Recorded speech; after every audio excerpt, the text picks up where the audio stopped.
Mungkin ada lagi saran-saran dari Kang Heri mungkin untuk masyarakat? Untuk masyarakat Kabupaten Banyuwangi, apabila keluarganya sakit kena gangguan jiwa, kami mohon jangan sampai dipasung. Cepat berkoordinasi sama desa, kelurahan, kecamatan, baru ke dinas sosial. Nanti dinas sosial yang menindaklanjuti. Berarti kalau langsung dipasung itu bisa memperparah penyakit yang diderita yang bersangkutan berarti Kang Heri ya? Kalau yang dipasung itu bukan solusi terbaik. Lebih baik langsung diobati. Begitu ya.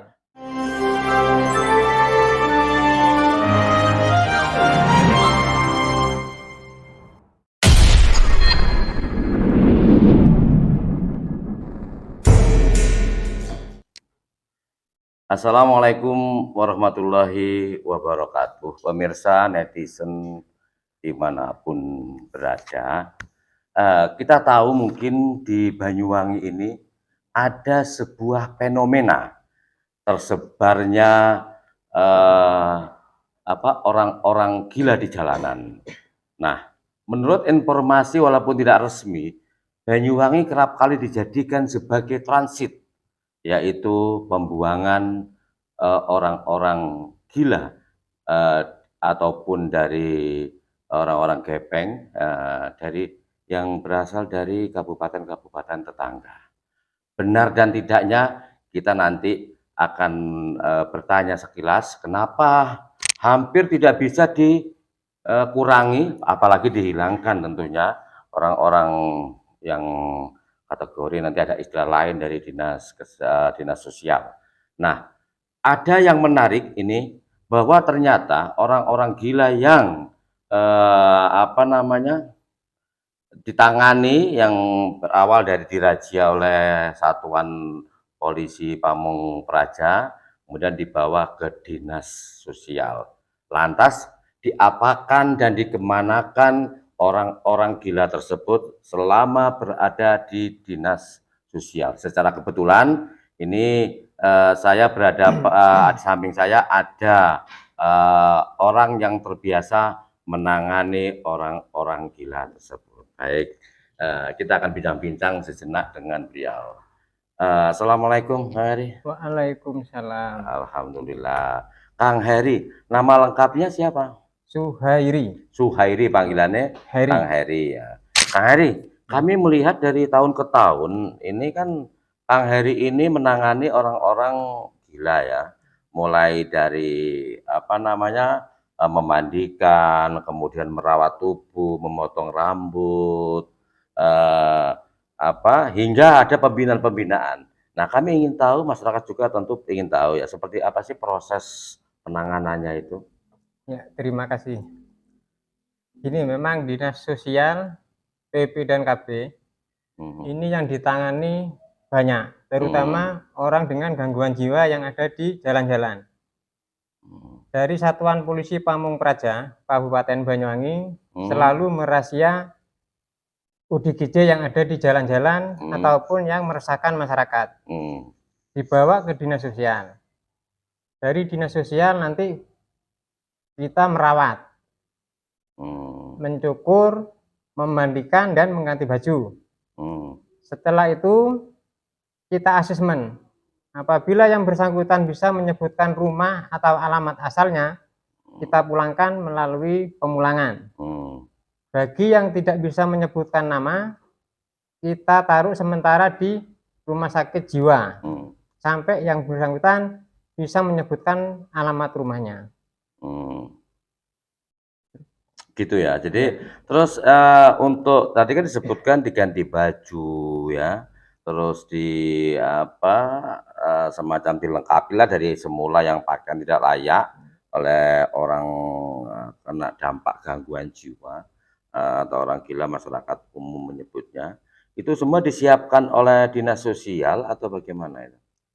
Untuk kelengkapan seperti baju termasuk sandal, dinas sosial sudah menyiapkan. Itu ada anggarannya.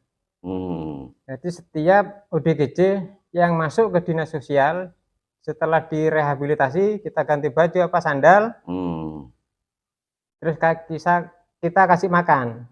Nah, setelah itu baru kita eksekusi, apakah itu ke panti-panti milik swasta ataupun milik provinsi. Begitu ya. Orang-orang kena gangguan jiwa, gepeng dan lain sebagainya masuk istilahnya tadi sebuah istilah akronim ODTJ. Itu singkatan apa ODTJ itu? Orang dengan gangguan jiwa. Orang dengan Gangguan gangguan jiwa. jiwa. Oke. Nah, Banyuwangi ini kan dulu punya untuk secara khusus merawat orang-orang seperti itu, Mas ya, seperti PKJM. Itu apa juga melayani untuk penanganan awal atau bagaimana itu? Untuk PKJM itu hanya sementara. Oh, untuk sementara berarti Karena ya. di sana harus punya kalau untuk Mr. X kan tidak ada identitas. Berarti tidak bisa membuat SPM. Yang bisa dimasukkan ke PKJM Lecin itu masyarakat Banyuwangi yang punya NIK. Oh, Jadi gitu. bisa dibuatkan surat pernyataan miskin dari desa. Nah, atau terus kelurahan. yang nggak punya NIK tadi, yang tidak berKTP atau domisili Banyuwangi dikirim kemana itu? Itu ada panti punyaan swasta. Di mana Di itu? Kecamatan Muncar. Oh, ada ya. Ada. Itu yang mengetuai dari agamanya Kristen, tapi jiwanya bagus. Oh gitu, jadi ada pemeliharaan di luar pemerintah khusus, ya. Oke, terus gini, Mas, proses pemeliharaan tadi seperti apa namanya, memandikan dan sebagainya. Ini ada berapa orang yang menangani itu biasanya? Kalau penanganan ODGJ tergantung gangguan jiwanya. Apabila yang bersangkutan sangat membahayakan, kita minta bantuan sama teman-teman paling 6 sampai 5 orang. Oh gitu. Jadi menangani khusus ada yang megang untuk memandikan itu. Terus Mas Heri sendiri bertindak selaku apa ketika penanganan orang-orang gangguan jiwa atau orang gila itu? Karena teman-teman itu tidak berani, alasannya takut ngamuk. Untuk yang mencukur itu khusus saya, karena tidak ada yang berani. Ketika orang-orang ini dari 6 orang tadi disebutkan ya, 6 orang tidak apa namanya, tidak banyak yang berani sehingga Mas Heri harus turun tangan. Kira-kira ada nggak teknis khusus untuk penanganan orang gila tersebut ketika mungkin memandikan, memotong rambut dan lain sebagainya itu? Mungkin ini pendapat orang-orang, katanya saya punya ilmu. Punya ilmu ya? Ya, ternyata tidak. Mungkin ODGJ itu melihat hati mungkin. Melihat hati yang bisa masuk ke dalam hatinya dia. Mungkin itu jawabannya. Oh, itu kan ilmu juga itu namanya. Atau ilmu khusus mungkin untuk ngerogoh rasa atau ngerogoh orang-orang gila itu supaya takluk, maknut dan nurut ke Mas Heri mungkin. Mungkin ODGJ memang pikirannya itu terganggu. Terganggu jiwanya kayaknya. Tapi mungkin punya apa ya? Bangsa apa namanya? Hubungan emosional ya. Hubungan hati mungkin ODGJ lebih tahu. Oh gitu ya. Berarti Mas Heri kira-kira Mas Heri, nah ini menarik ini. Kira-kira ketika Mas Heri itu mau menangani ternyata kan dari 6 orang itu gak ada yang berani ya, cuman Mas Heri yang konon menurut mereka punya ilmu itu dan ternyata memang ilmu gitu. Kira-kira Mas Heri memperlakukan orang-orang yang kena gangguan jiwa itu seperti apa kira-kira? Untuk yang kena gangguan jiwa kita tidak boleh kasar. Pertama, tidak boleh kasar. Kita harus bisa mengayomi. Gimana caranya orang yang bersangkutan tidak bisa ngamuk. Jadi pertama kita kasih rokok dulu. Oh gitu. Setelah merokok, pikirannya mungkin agak tenang, baru kita masuk ke eksekusi. Oh gitu, Mas. Cenderung kan orang gangguan jiwa itu cenderung itu kan nggak terkendali, karena memang mereka sudah tidak ingat apa-apa, banyak kan begitu. Ada nggak mungkin bacaan khusus pada orang titik sasaran atau target supaya tidak ngamuk tadi itu? Kita dulu pernah ada yang ngamuk di dalam sel, itu ada 8 orang. Jadi yang satu itu membawa kayu balok dan memukul pintu-pintu. Nah, saya kebetulan ada di Pemda. Saya dibel sama Pak Iskandar dulu kepala dinasnya, katanya ada yang ngamuk-ngamuk. Setelah saya pulang ke kantor, saya baru turun dari tangga, kayu sudah dilempar keluar dan minta maaf ke saya. Jadi sebelum ditemui sudah sadar dulu ya. Sudah sadar Nah, ini duluan. ilmu menarik ini. Mungkin karena hatinya, Mas. Artinya ya. Atau mungkin punya amalan khusus nggak Mas Heri? Supaya orang-orang ini penonton, masyarakat umum, mungkin ada keluarganya, ada yang anggota keluarganya gangguan jiwa, kan bisa ditularkan. Ini kan juga pahala. Bacaan apa kira-kira yang biasa diamalkan itu? Kalau untuk bacaan, saya terus terang nggak punya. Mungkin karena hati. Hati ya. Ya. Jadi harus menjaga kebersihan, memperlakukan yang bersangkutan secara manusiawi gitu ya. Berarti ya. Yang penting kita bisa mengayomi gitu aja. Oke, Mas. Sekarang untuk berikutnya, dari ini kan Kabupaten Banyuwangi ya, karena Dinas Sosial menaungi sekabupaten Banyuwangi. Biasanya ini datang dari mana saja? Kan ada 26 kecamatannya. Terus yang paling terbanyak dari kecamatan mana? Untuk sementara sekarang yang terbanyak dari Kecamatan Muncar. Oh, malah Muncar ya? Muncar. Kemarin saya berserta TKSK dan Kepala UPT Bina Laras sempat berkunjung ke Kecamatan Lecen. Ternyata di sana banyak yang dipasung. Dalam jangka 1 minggu sudah 2 orang yang dimasukkan ke Bina Laras. Karena ada keluarganya. Bina Laras itu berarti udah ibarat sakitnya udah luar biasa ya berarti ya. Bina Laras itu harus yang setelah dirawat di Puskesmas Lecen atau di Rumah Sakit Jiwa Lawang. Baru bisa dilanjutkan di Bina Laras. Berarti yang tingkatan sakitnya luar biasa ya. Terus ini selalu rutin di Banyuwangi ini hilir mudik orang-orang gangguan jiwa jalan-jalan di jalan-jalannya. Ini kebanyakan apakah memang asli warga Banyuwangi ataukah pendatang ataukah tidak beridentitas? Kalau untuk di Banyuwangi sekarang sudah marak ODGJ yang di jalan-jalan. Itu kebanyakan dari luar kabupaten. Oh, kabupaten ya. Pengirim berarti kan dikirim berarti ya. Kirim, ya. Menjadikan Banyuwangi sebagai transit. Ini yang banyak ini kan di sini cuma ada 3 pintu kan. Pintu pertama pelabuhan dari Bali. Ya. Pintu kedua itu dari hutan Baluran, Wongsorejo, yaitu dari mana arah Situbondo. Kemudian Merawan dari arah Jember, Lumajang dan lain sebagainya. Kira-kira paling banyak dari arah mana ini? Yang paling banyak dari arah utara. Arah utara ya. Baluran. Termasuk dari Kawajen. Oh, Kawajen juga ada ya? Juga ada. Dilewatkan Kawajen berarti ya pembuangannya ya? Ya. Berarti terus pernah nggak dari pihak dinas sosial usulan dari teman-teman sini mengusulkan supaya antar kabupaten ini antara apa ini ada komunikasi minimal, ada sebuah pesan kerjasama, Mbok yo tolong Banyuwangi jangan dijadikan transit pembuangan orang-orang gangguan jiwa atau semacamnya. Pernah nggak melakukan seperti itu usulan? Setiap kepala dinas itu ada pertemuan di Surabaya sering disampaikan. Kalau bisa penanganan ODGJ ditangani di masing-masing kabupaten. Tapi kenyataannya kan tidak. Banyuwangi sebagai sasaran pengiriman ODGJ yang di jalan-jalan. Oh, berarti tetap aja masih berlangsung walaupun sering pertemuan, tapi Banyuwangi tetap menjadi tempat pembuangan ya. Terus oke. Ini biasanya ini per bulan ini mampu hasil razia dari teman-teman Pol PP terus ditangani oleh Dinas Sosial ini berapa banyak tiap bulannya itu? Kalau untuk tiap bulannya tidak mesti. 10 sampai 5 sampai 10 orang. Kalau 2020 itu ada 96. 1 tahun. 1 tahun. Untuk 2021 bulan Maret aja sudah sekitar 15 orang. Itu dari warga Banyuwangi atau dari luar Banyuwangi campuran? Dari luar kabupaten. Terus sekarang barangkali nih masyarakat umum setelah mendengar ini belajar kepada Kang Heri ya.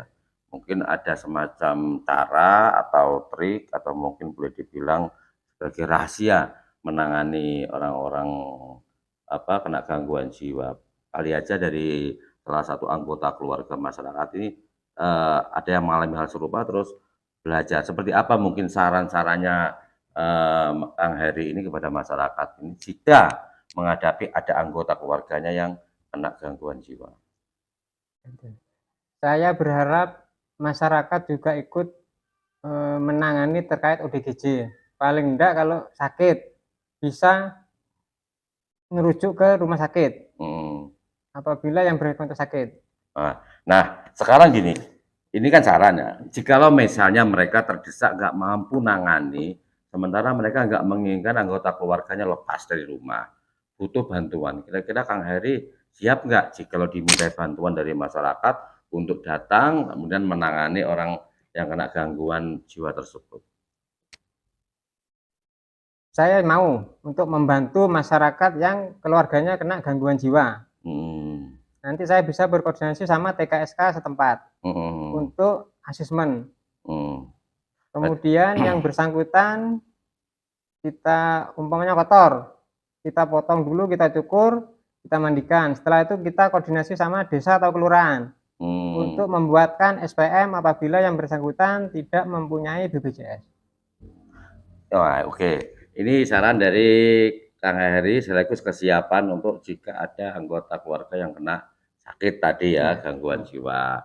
Nah, Kang Heri, ini kan ada fenomena di masyarakat. Dan jikalau ada keluarganya yang gangguan jiwa, marah-marah, terus sampai merusak lingkungan dan lain sebagainya, hingga menciptakan ketakutan yang luar biasa tengah masyarakat.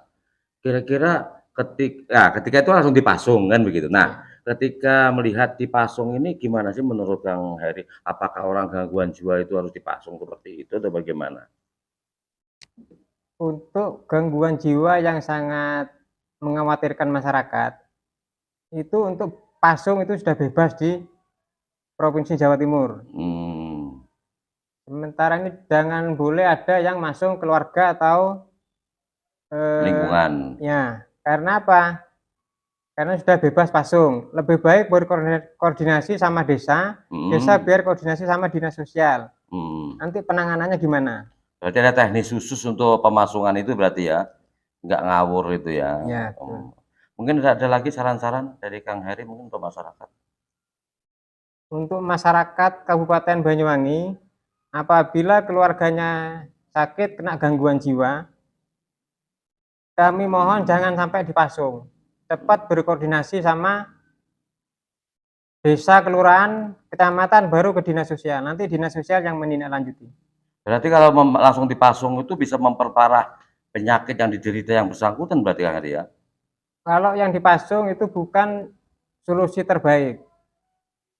Lebih baik langsung diobati. Begitu ya. Barangkali belum terlambat terus bisa tangani begitu ya. Baik pemirsa netizen dimanapun berada, itu tadi penjelasan Kang Heri yang spesialis menangani orang-orang yang kena dampak gangguan jiwa. Nah, seperti disampaikan ternyata memasung bukan jalan satu-satunya dan bukan jalan terbaik. Justru akan bisa berakibat memperparah sakit gangguan jiwa yang bersangkutan. Nah, jikalau ada anggota keluarga Anda, monggo segera laporkan, berkoordinasi dengan desa setempat, kemudian dilanjuti ke dinas sosial yang memang ahli mempunyai dalam penanganan itu, sehingga nanti bagaimana kelanjutannya dinas sosial tahu harus berbuat apa. Terima kasih, mudah-mudahan apa yang kami sampaikan khususnya dengan fenomena orang-orang kena dampak gangguan jiwa dan jalan-jalan di jalan umum sehingga ganggu aktivitas masyarakat, bahkan mengganggu orang-orang tertentu. Mudah-mudahan ini juga dijadikan sebagai referensi yang bermanfaat bagi siapapun Anda yang mungkin melihat atau mungkin anggota keluarga Anda yang kena dampak gangguan jiwa itu. Terima kasih. Wassalamualaikum warahmatullahi wabarakatuh. Terima kasih Kang Heri, mudah-mudahan selalu sehat sehingga tetap selalu mengabdi kepada masyarakat dengan menangani orang-orang kena gangguan.